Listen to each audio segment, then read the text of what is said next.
Voltando então para o nosso segundo momento, nós estávamos falando sobre a classificação das antinomias, falando sobre a antinomia própria, e aí surgiu a dúvida do Vinícius, né, sobre a questão da transfusão de sangue, e aí também a Daiane perguntou, e agora também do Márcio, demonstrando mais um caso e um exemplo em que nós estamos efetivamente sobre uma questão de antinomia.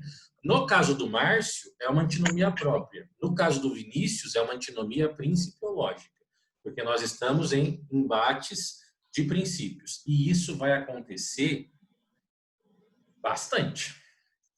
Bastante mesmo. Assim, é muito comum nós observarmos princípios conflitando. E a gente observa princípios ou normas. Existem muito mais exemplos, pessoal, de antinomia do que de lacuna, por incrível que pareça. Não sei se vocês se recordam, eu devo ter comentado isso com vocês na época em sala de aula presencial, aquela situação de animais poderem ser utilizados em culto religioso, em sacrifício, assim, para uma determinada religião. No Rio Grande do Sul, Não. vamos lá, o que aconteceu? Houve uma lei no Rio Grande do Sul, em uma cidade, que proibia a utilização de animais para sacrifícios religiosos. Então, a lei não permitia que animais fossem mortos para algum tipo de oferenda, sei lá como é que se chama isso. Isso, a entidade, né, religiosa que realizava e praticava e pratica cultos religiosos fazendo o sacrifício, ingressou com uma ação judicial questionando essa lei, dizendo que essa lei ela confrontava, colidia com o princípio da liberdade religiosa. Então eu tenho de um lado a Constituição me garantindo liberdade religiosa e eu tenho de outro lado uma lei me proibindo utilizar animais para sacrifício. E aí a religião argumentava o seguinte: faz parte da minha expressão religiosa e é algo que sempre foi assim, o sacrifício de animais, como elemento do culto, como elemento do exercício da expressão religiosa. Então eles queriam que judicialmente fosse reconhecida a possibilidade de continuar usando animais em cultos religiosos. Isso é uma antinomia. Antinomia própria também, porque eu tenho um princípio só de um lado, que é a liberdade religiosa. A vida, quando a vida ela é protegida enquanto princípio, é a vida humana, não é a vida dos animais, pelo menos por enquanto. Isso chegou até o STF. E o STF entendeu que era direito da entidade religiosa realizar sacrifício de animais.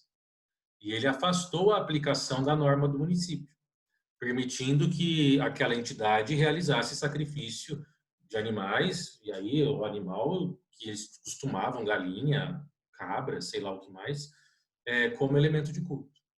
E isso foi permitido e foi autorizado.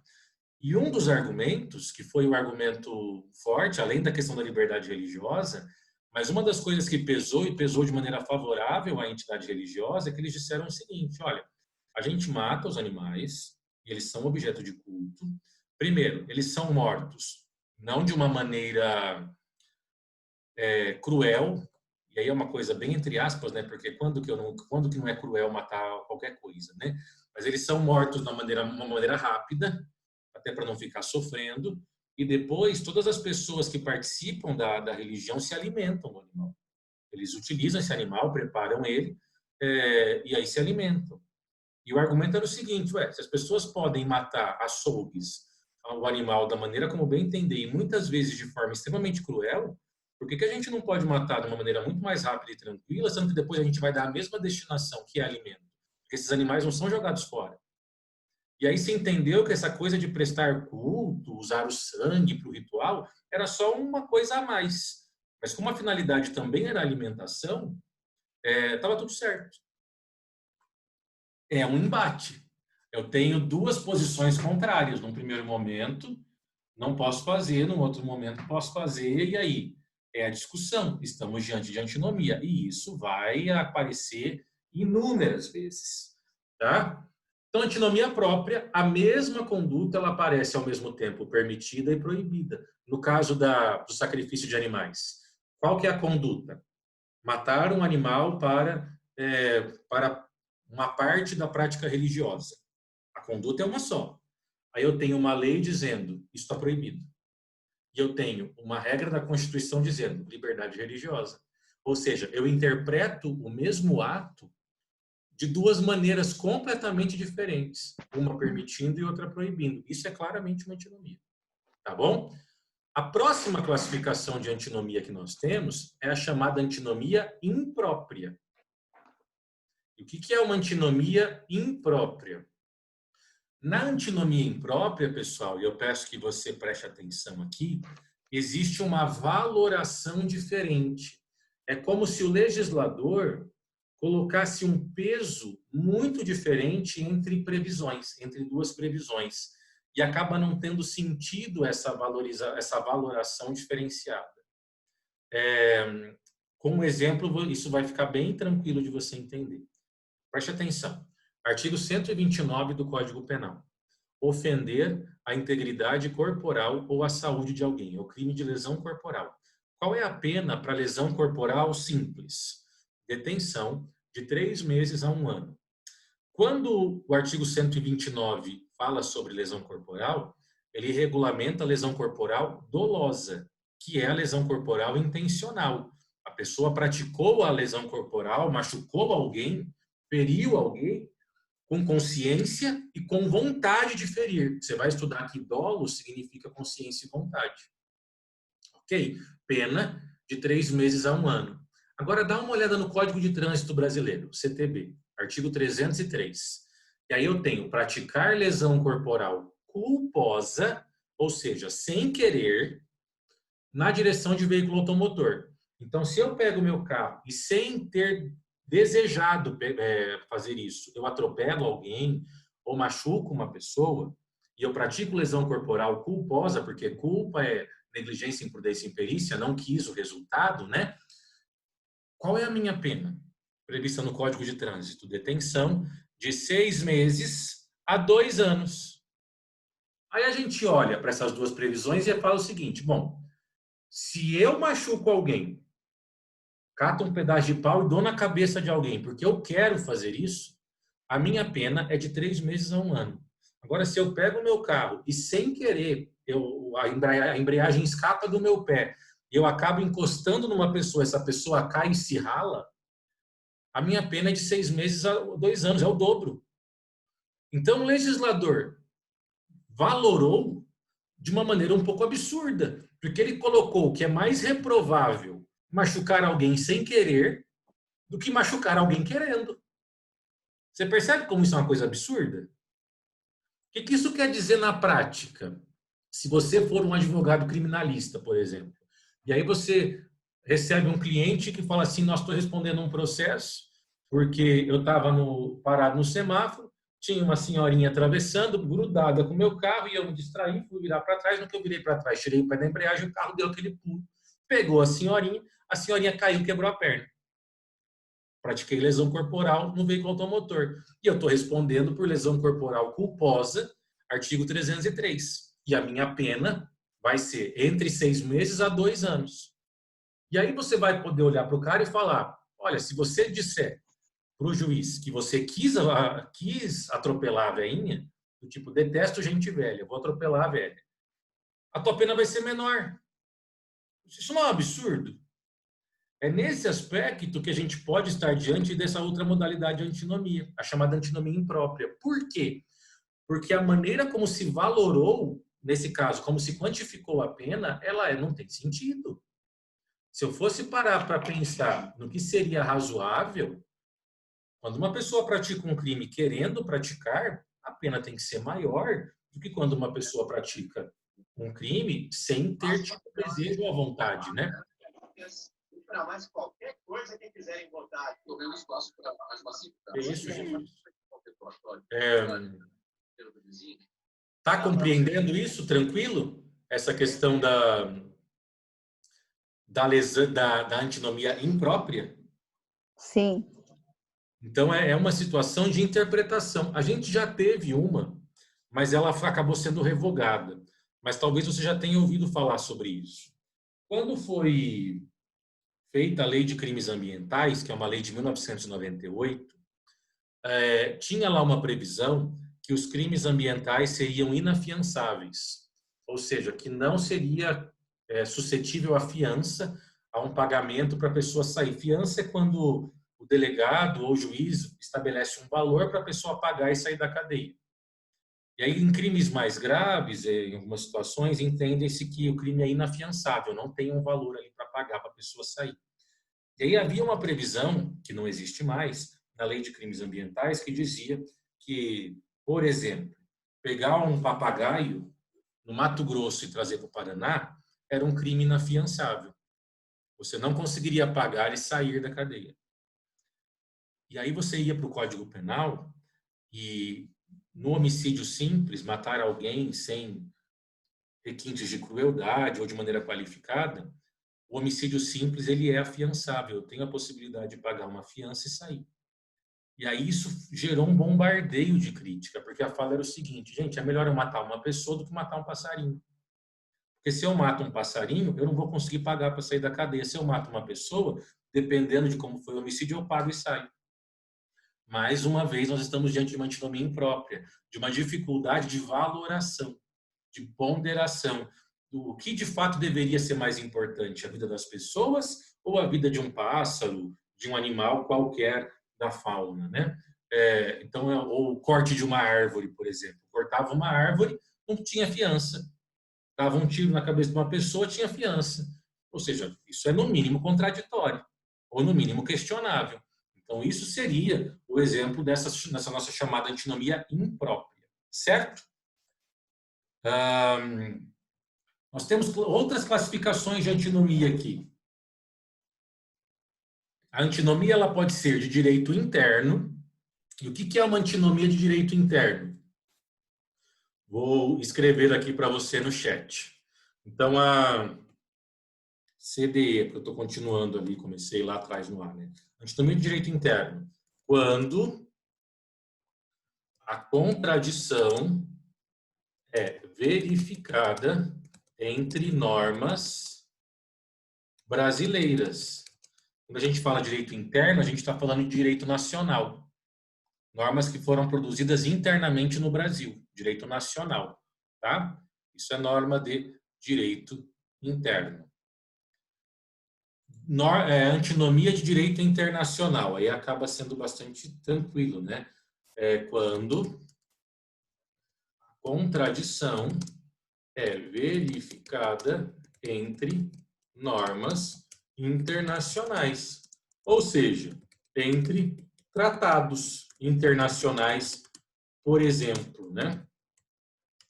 Então, imagine que eu tenho a Declaração Universal dos Direitos Humanos e tem algum artigo da declaração que é contraditória com o Pacto de São José da Costa Rica, que é a Convenção Americana de Direitos Humanos. Isso é uma antinomia de direito internacional. Duas normas internacionais que entram em confronto, né? E nós temos a antinomia de direito interno internacional. E o que é essa última categoria? Quando a contradição é verificada entre uma norma nacional e uma internacional. Entre uma norma nacional e uma internacional. Tá tudo no chat para você. Você copiar aí do chat, caso você esteja anotando em algum lugar. Aí. Temos todas essas possibilidades. Tá? Um exemplo que a gente pode ter. A Constituição Nacional nossa, né, ela proíbe pena de morte. Ela diz não haverá pena de morte nem cruel. E tem uma exceção, que é a possibilidade de pena de morte em caso de guerra declarada. Então, havendo guerra declarada, essa declaração é feita pelo poder público, está autorizada a pena de morte, e a pena de morte ela tem um contexto militar, ela é prevista pelo Código Penal Militar, e no Brasil, a pena de morte ela é praticada por fuzilamento. Nós não temos regulamentação de injeção letal, cadeira elétrica, nada disso, é fuzilamento, que o Código de Processo Penal prevê como forma de executar a pena de morte. Isso já está previsto na Constituição desde 88.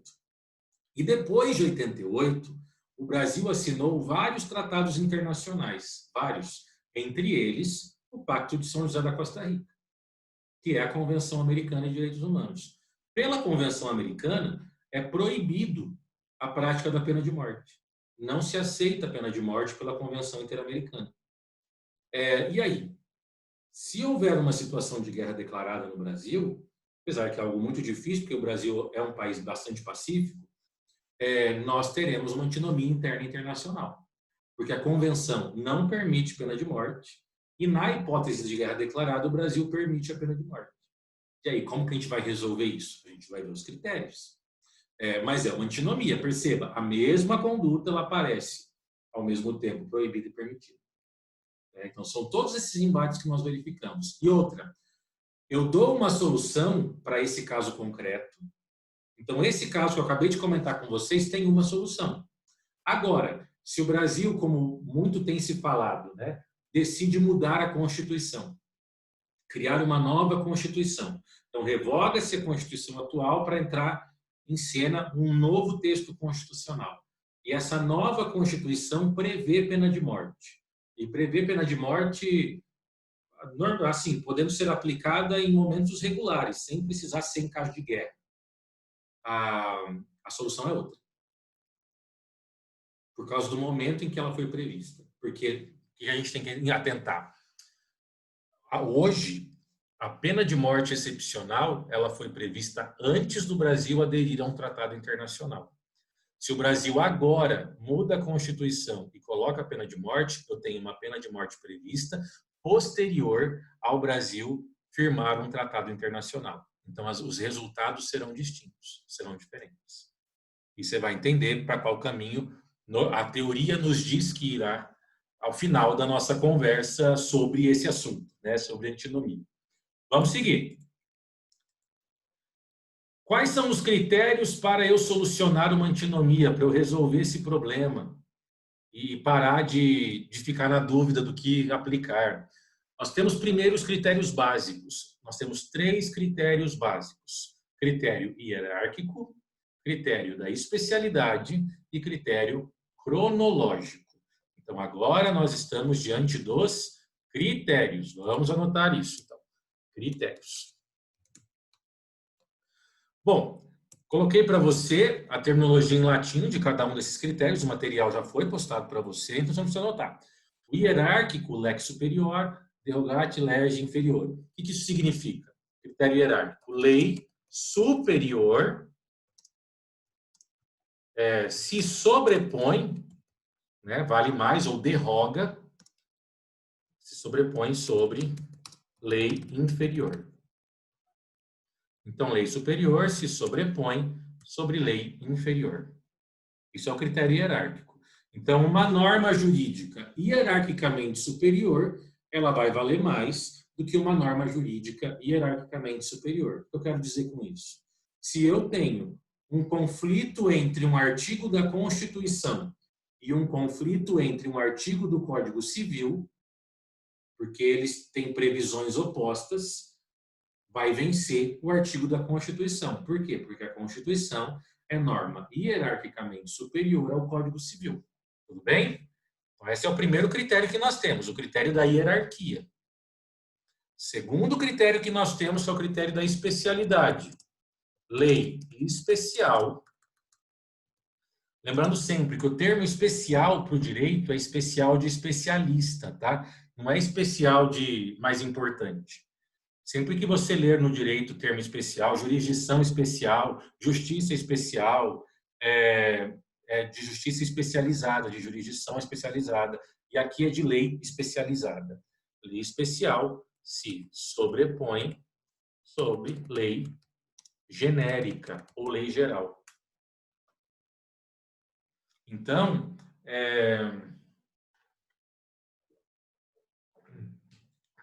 um exemplo claro de critério da especialidade sendo aplicado para resolver. Preste atenção no exemplo, pessoal. O Código de Processo Civil, ele prevê um procedimento que a gente chama de procedimento de execução, que é uma forma diferenciada e mais rápida para cobrar dívidas que são garantidas por algum título, como um cheque, uma promissória e tal. Então, existe um procedimento que o CPC prevê. E lá tem a execução no CPC. Só que existe uma lei da década de 80 que ela fala sobre execução fiscal. O que é execução fiscal? É a execução realizada pelo poder público. Por exemplo, a cobrança de um IPTU atrasado, a pessoa não paga IPTU, aí eu tenho um mecanismo, a Lei de Execução Fiscal, que é uma lei especificamente para o poder público cobrar os seus devedores. Existe diferença no procedimento previsto para a Lei de Execução Penal e do procedimento previsto para uma execução comum. O CPC coloca ali algumas previsões que a Lei de Execução Fiscal ela não prevê, ou prevê de maneira diferente. E aí nós temos um embate, porque o CPC, Código de Processo Penal, Código de Processo Civil, trata de uma maneira a execução, e a Lei de Execução Fiscal trata algumas coisas de outra maneira. No procedimento, né, nas etapas do processo. Qual que eu vou aplicar? O critério hierárquico não me resolve, porque o Código de Processo Civil é uma lei e a Lei de Execução Fiscal também é uma lei. Hierarquicamente, elas estão no mesmo patamar. Então, se o critério hierárquico não me resolve, eu preciso ir para um outro. E o próximo é o da especialidade. Aí eu tenho que analisar qual é a lei mais específica. Vejo o meu processo. É uma execução fiscal? O que é uma execução fiscal? É uma execução de dívida do município, a dívida da pessoa para o município, né? A pessoa deve para o município, para o Estado, para a União? É uma dívida com o poder público? É uma execução fiscal, então? Então, eu vou aplicar a lei específica, que é a Lei de Execução Fiscal, e tiro o CPC de cena. É uma execução fiscal? Não, é uma execução comum, de um cheque qualquer. Não aplico a Lei de Execução Fiscal, porque ela não é específica para isso, eu aplico o CPC. Isso é critério da especialidade. Eu vou aplicar a regra específica, especificamente criada para aquele assunto. Entendeu isso? Tudo bem? Caso você não entenda, você mande a pergunta. Ou escreva a pergunta aí. Próximo critério, critério cronológico. E o que diz o critério cronológico, né? Lei mais nova se sobrepõe à lei mais antiga. Então, a lei mais nova vai valer mais do que a lei mais velha.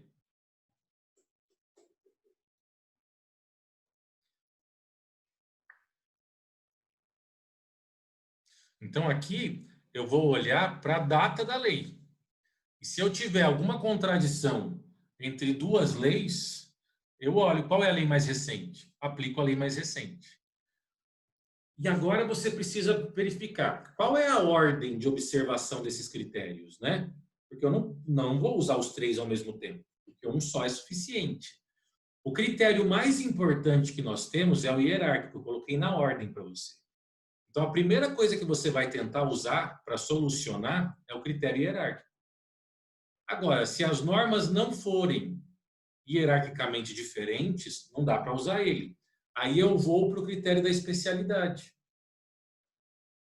Agora, se o critério da especialidade não me resolver, imagine que são dois dispositivos previstos em leis distintas, que não tem uma lei mais específica, são leis amplas.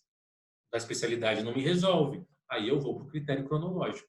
O critério cronológico é o mais fraco e é o último a ser observado. Quando os outros dois não dão conta de resolver, aí eu vou para o critério cronológico. Certo? Isso facilita bastante a nossa vida, tá? Diante disso, vamos tentar resolver aquele primeiro problema, porque agora a gente já vai para o final da aula, que ele fala sobre antinomia de direito internacional. A gente já vai falar sobre isso. Vamos voltar lá. Por exemplo, esse exemplo de antinomia imprópria que eu comentei com vocês. Se praticou lesão corporal.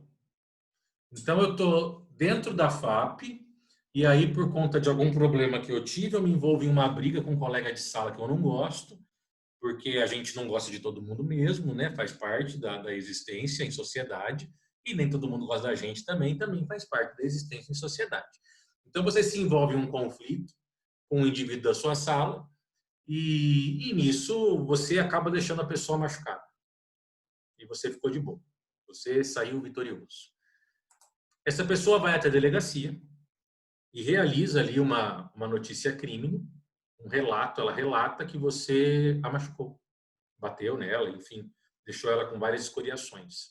E isso, tecnicamente, é uma lesão corporal. Provavelmente uma lesão corporal leve. Não é uma situação que vai incapacitar a pessoa para trabalhar. E às vezes, né? Porque eu tenho um amigo que é de Sabaldi, uma cidadezinha aqui entre Arapongas e Astorga. Ele se envolveu em uma briga numa festa, que a pessoa teve os dentes quebrados, vários dentes. Então ela ficou impossibilitada de trabalhar um bom tempo, durante todo o tempo do tratamento dentário. Então foi bem, bem intenso. Aí nós estamos diante de uma situação grave ou até mesmo gravíssima. Então isso aí já fica bem, bem sério mesmo, né? E o que acontece? Nesse nosso exemplo, você então bateu na pessoa e a pessoa teve lá alguns roxos, algumas escoriações, lesão leve. Vai à delegacia. Eu tenho dois dispositivos que falam sobre lesão corporal. Eu tenho o Código de Trânsito e tenho o Código Penal. Qual dos dois eu vou aplicar? Vamos aplicar os critérios. O critério hierárquico resolve? Não, porque o Código Penal é código, o Código de Trânsito é código. Hierarquicamente estão no mesmo patamar. Segundo critério, o critério da especialidade, ele resolve? Resolve. O Código de Trânsito é só para coisas específicas relacionadas ao trânsito. Essa situação aconteceu no trânsito? Não. Então não vai ser o Código de Trânsito, vai ser o Código Penal, que é para o resto. Pronto, resolvi o problema. Identifiquei qual norma será aplicada. Vamos para o outro exemplo que nós temos de antinomia, que foi aquele primeiro caso que nós conversamos, né? Aqui. Eu tenho um decreto-lei que diz o seguinte: o casamento de colaterais, legítimos ou ilegítimos, do terceiro grau é permitido. Quem é parente de terceiro grau? Tio. Tio é parente de terceiro grau. Então, por uma lei de 1941, eu posso casar com meu tio ou com a minha tia. Agora, pelo Código Civil, eu não posso casar com meu tio. Porque ele diz: não podem casar. Inciso 4. Irmãos, unilaterais ou bilaterais, e demais colaterais, até o terceiro grau, inclusive. Ou seja, eu só posso me casar com um primo para frente. Tio não posso casar. E aí? Critério hierárquico. A princípio, essa figura de decreto-lei, não sei se já foi falado para vocês dos tipos de lei, isso vocês vão estudar em constitucional, decreto-lei não existe mais. Era um tipo de lei que existia antes da Constituição de 88. Então, todos os decretos-leis que foram feitos antes de 88, aqueles que foram recebidos pela Constituição, foram compatíveis com a Constituição, eles ingressaram como lei mesmo, foram recebidos como lei. É o que aconteceu com o Código Penal. Se você abrir o Código Penal, ele é um decreto-lei, é um decreto-lei de 1940, mas ele foi recebido pela Constituição como lei, porque não existe mais decreto-lei. Então, esse decreto-lei 3.200, ele hoje vale como se uma lei fosse. Código Civil é uma lei ordinária. Então, hierarquicamente, não existe diferença entre eles. Então, não me resolve o critério hierárquico, nesse caso. E da especialidade? Os dois estão falando sobre casamento. Eu não tenho, nesse caso, especialidade de ninguém. As duas leis falam sobre casamento. Então, a especialidade aqui também não me resolve. Me resta o último critério, que é o critério cronológico. Lei mais nova supera lei mais velha. Código Civil de 2002. Logo, a regra hoje aplicada é 1521. Você não pode casar com seu tio. Por mais que tenha uma lei de 1941 dizendo que você pode casar com seu tio. Nós resolvemos esse conflito entre essas duas normas pelo critério cronológico, porque os outros dois não dão conta de resolver. Pelo critério cronológico, o Código Civil é mais novo, então ele vale mais. Ele vai suplantar, vai se sobrepor à previsão do artigo 1º do Decreto-Lei 3.200. Entendeu? Tudo certo? Bem tranquilo, né? A gente vai caminhando nesse sentido. Critérios de elucidação para as antinomias de direito internacional, chegando então ao fim da nossa conversa. Quando a gente tem um conflito que envolve um tratado internacional, nós temos 4 critérios de solução. E aqui, pessoal, quando eu falo antinomia de direito internacional, é antinomia de direito internacional pura, dois tratados colidindo, né? Ou também direito interno com direito internacional, eu também posso aplicar essa regra, tá? Então, se eu tenho direito internacional envolvido no quebra-pau, eu observo essas regras aqui. A primeira regra de elucidação de antinomia que envolva o direito internacional. Primeira, primazia da obrigação anteriormente assumida. Então, no âmbito do direito internacional, prevalece a obrigação mais antiga. Primazia da obrigação anteriormente assumida. O que é isso? Eu vou te dar um exemplo sobre isso. Imagine que o Brasil ele firmou um tratado, um acordo de comércio com o Canadá, onde ele se compromete a enviar ao Canadá, sei lá, não faço nem ideia, 10 mil quilos de combustível, por exemplo, de enviar 10 milhões de litros de combustível. Então, ele fez um acordo de comércio com o Canadá. E esse acordo foi feito em 2002. Então, se comprometeu a enviar para o Canadá 10 milhões de litros de combustível todo mês. Exemplo. Aí, isso em 2002 e está valendo. Não houve em nenhum momento desfazimento desse contrato. Aí chegou um momento em que veio uma proposta da Rússia, onde o Brasil deveria enviar para a Rússia 15 milhões de litros todo mês. E a Rússia pagaria muito bem por isso. E isso aconteceu agora em 2020. E o Brasil assina com a Rússia para enviar para a Rússia em 2020 15 milhões de litros mês de combustível. Ok, só que aí o Brasil percebe que há 15 milhões para a Rússia, ele não vai conseguir enviar os 10 milhões para o Canadá. Ele não consegue cumprir as duas obrigações assumidas. Então, ele entrou numa sinuca, se lascou. Qual vai ter prioridade? A obrigação primeiramente assumida. Nesse caso, prevalece a obrigação assumida com o governo do Canadá, por exemplo, né? Então, nós estamos diante de um problema em que não se consegue observar as duas obrigações realizadas. Aqui, eu vou observar a regra anterior. Quando que eu observo a regra anterior? Quando eu tenho convenções com países diferentes. Porque eu tenho a regra B. E a regra B é quando eu faço convenções com o mesmo país. Se eu faço um novo acordo com o mesmo país, eu aplico o critério cronológico, a obrigação mais nova. Então, o Brasil firmou um acordo com o Canadá de 10 milhões de litros em 2002. E aí, em 2010, ele modificou esse acordo com o Canadá e baixou para 5 milhões.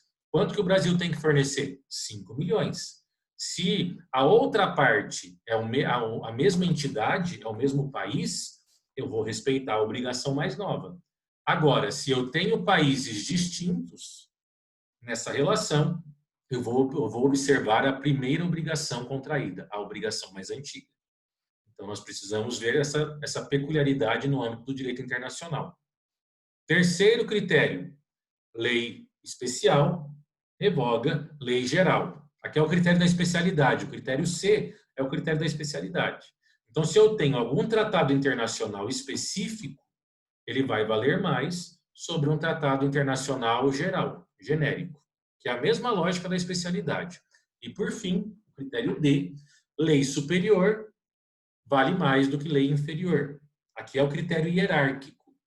Então, assim, o B, C e o D, pessoal, é critério cronológico da especialidade no C e no D é o critério hierárquico, da maneira como nós estudamos. A única diferença que nós temos é o critério A, que sendo obrigações distintas, com países ou entidades distintas, vale a mais antiga.